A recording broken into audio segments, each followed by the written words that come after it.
Mayor Pete, Mayor Pete Buttigieg ran for president, and now he's most likely going to get repaid for stabbing Bernie Sanders in the back in the primary and helping Joe Biden. So, article here. Scoop. Joe Biden looking to put Bernie... woo, that would be great. Joe Biden looking to put Pete Buttigieg in his cabinet and looking to give Pete Buttigieg a really high position, possibly sending him to China. A source familiar with the matter says.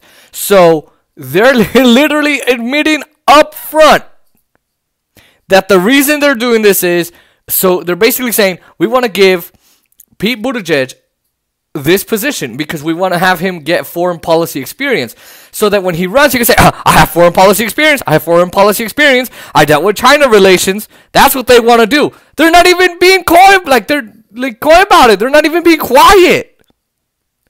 They're being outright. They're like, yeah, I want Mayor Pete to have this. So what? They're not, that's all they're doing. So this guy is gonna be it. Now here's what happened, right? So in the primary, Bernie was winning.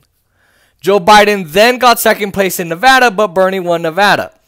Then they go on to, I think it was South Carolina, and Joe Biden wins South Carolina, which we thought, okay, yeah, Bernie's got no chance there, but why not? I mean, he could win it. And then after South Carolina, Biden was pretty much dead in the water. And then what did Obama do? Allegedly, and I believe it, Obama called Pete Buttigieg and Amy Klobuchar. He made the call and he said, I need you to drop out. So on the day, Pete Buttigieg drops out. And then I think the same day, Klobuchar drops out. And Obama said, you drop out, I'll give you a spot in Joe Biden's cabinet. Now, he said, if you don't drop out, Bernie's going to win this thing. We don't want that because we're corporatists. And we take big money from Wall Street and everybody. But if you drop out and endorse Joe Biden, who's a loser,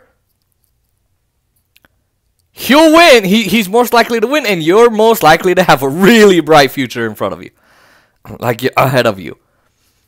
And so they dropped out because they're good little political Democratic hacks.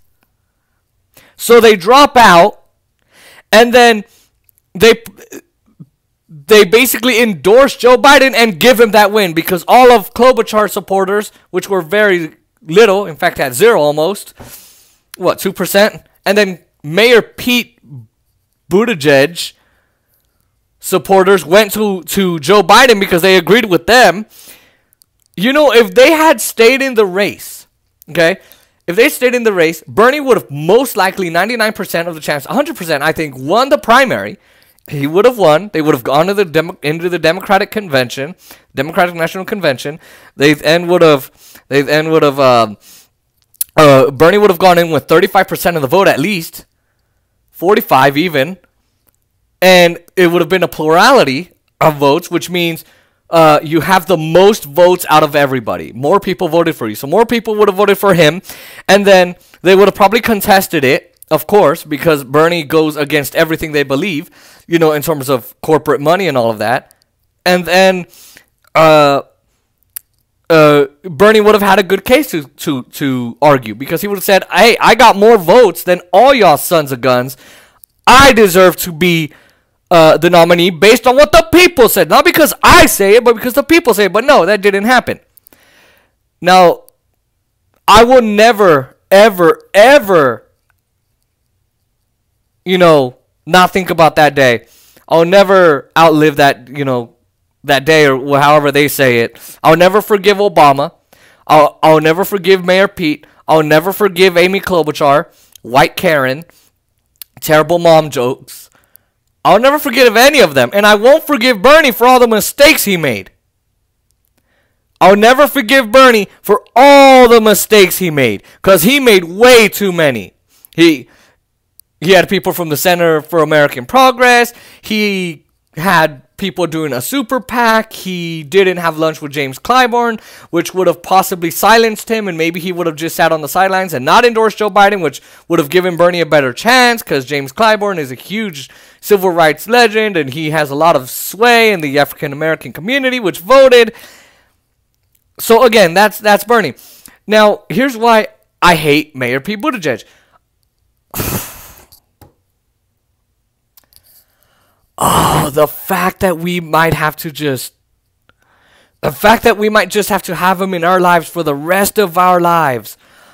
Oh, him as a political figure. Oh, oh, it hurts. Because here's the thing.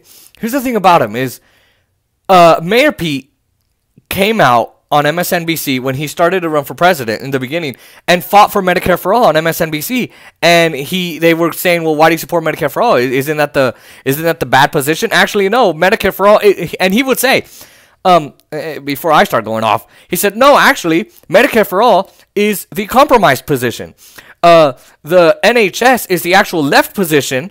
So then Medicare for all would be in the middle. And by the way, like 70% of the American people support it. And by the way, 51% of Republicans support it.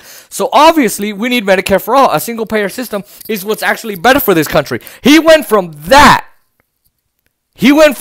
to being this careerist, corporatist guy. The shape of our democracy is the shape of our issues. Trust is the inevitable thing that's going to lead us. It means nothing. It means nothing. He's saying Jack. He's not saying Jack. It means nothing. He's just talking out of his ass.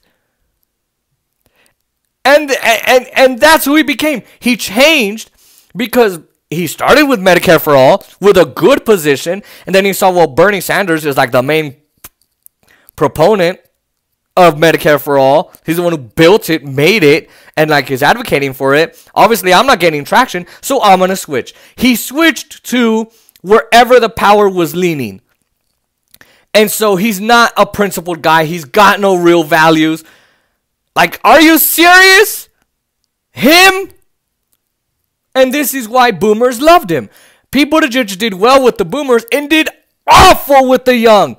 Awful. Because what do boomers want? What do they want for my podcast? Jason, you need to stop cursing on your podcast. You need to stop talking so loud. You need to stop screaming. You know? You need to stop screaming. You need to talk more educated for us educated folks. That's what Pete Buttigieg was. He was he's got his crap together. Why can't you just suck up to the powers that be and get up there that way? You know, be a good little boy, shut the hell up, do what you're told, stay quiet, be educated, be independent, and that's it. And we're not going to go through that because you're the reason we are in student debt. You're the reason we're in all these wars. You're the reason Wall Street gets all these tax cuts, and we don't want that. And so there you go. Pete Buttigieg most likely going to be in Joe Biden's cabinet, and he's being repaid for stabbing Bernie in the back. And watch out for Amy Klobuchar, because she's coming too. Because Obama got them to drop out so they can be repaid. So that they could, they could help. They could help Joe Biden.